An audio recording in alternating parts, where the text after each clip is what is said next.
On the beat. Hello people, David here and welcome to Btekt and welcome to my Mate 20 Pro review. Now I've been banging on about the Mate 20 Pro's camera for the last couple of weeks now, so this time I'm not going to talk about the camera. If you want to know about the camera, then please go and check out my full and detailed camera review that's on the channel now. I'm not going to mention any specs or anything like that because I've done all that. But what I am going to talk about is how this thing performs as a phone and what's it like to live with day to day.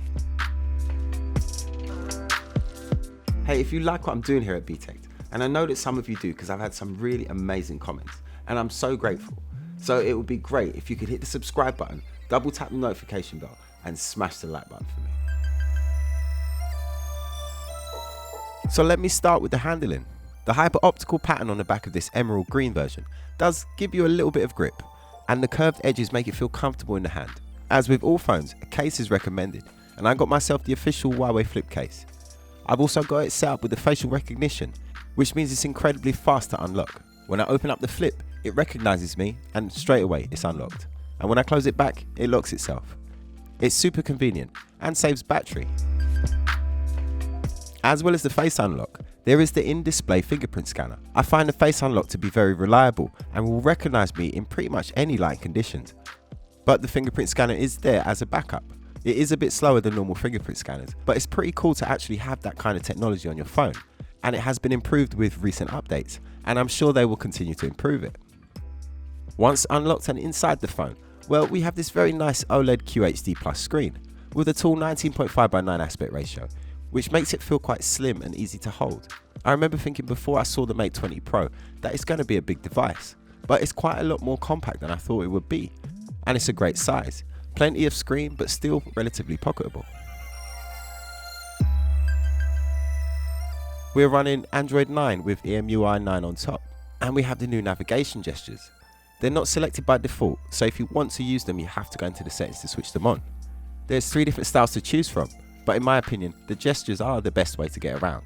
It's a totally new Android experience, and it's a bit like a cross between an iPhone and Android.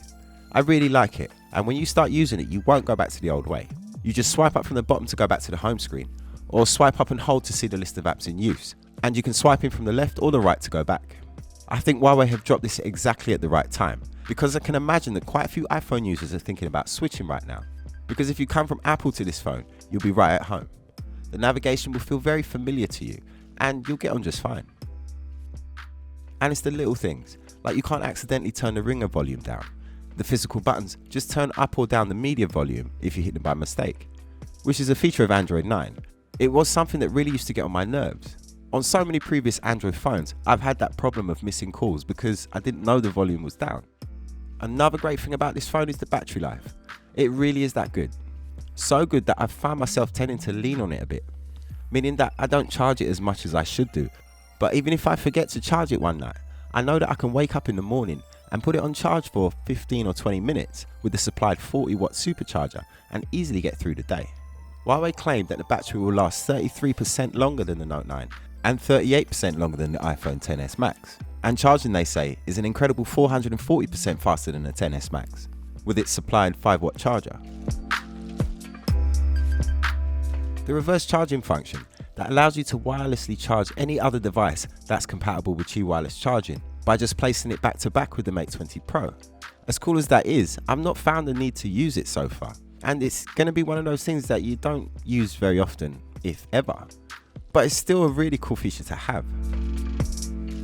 Before we go on, I want to say a big thank you to Direct Mobiles. If you're in the market for a new phone, then it's a great place to look. They have over 23 years of award-winning customer service, a great selection of phones, and a Trustpilot score of 9.2. So they're well worth a look. Check in the video description below for a link to their deals, or search directmobiles.co.uk. There's 2 features in this handset that I haven't had a chance to test yet, and that's because they haven't been released yet. One is the calorie counting feature, which will identify food that you point the camera at, and then tell you how many calories are in it. And the other is the 3D scanner. This was demonstrated at the launch with this teddy bear, and the result was a 3D model that can be used in different applications, and was shown off on the stage in augmented reality. These features will be available in late November with a download through the App Store.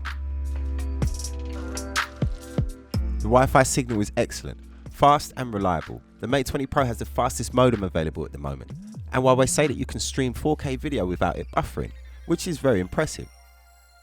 Call quality is also excellent. I've had no issues at all. The voice comes through crisp and clear, and the excellent directional microphone, which will only pick up your voice when speaking on loudspeaker, so you can be heard even in a noisy environment. There's plenty of storage in the Mate 20 Pro. 128GB comes as standard, and there's also expandable memory to 512GB. Huawei also with this handset have introduced a new nano memory card with a 90MB/s write speed, 45% smaller than a microSD card, so it allows the Mate 20 Pro to run dual SIMs and have memory expansion together. So overall, you can probably tell that I'm a big fan of the Mate 20 Pro. In fact, I'll go as far as to say as this is my favourite handset of 2018. If you feel worried about EMUI 9 being anything like EMUI 8, which I really didn't like by the way, let me tell you right now that they've got it right with 9. Don't let that worry you. Once you start using the gestures, you won't go back to using the 3 buttons. It's fast and fluid, and to me is the best Android experience at the moment. Not to mention probably the best camera too. Check out my full and detailed camera review if you want to know what I think about it. And that's it from me. Thanks for watching my Mate 20 Pro review. I got the Google Pixel 3 coming in this week, so stay tuned for camera comparisons between what are probably the 2 best smartphone cameras on the market at the moment. So I'm looking forward to that. Don't forget to hit subscribe and the like button and the notifications bell so you don't miss out on new content. I'm David Wildman and this was Btekt.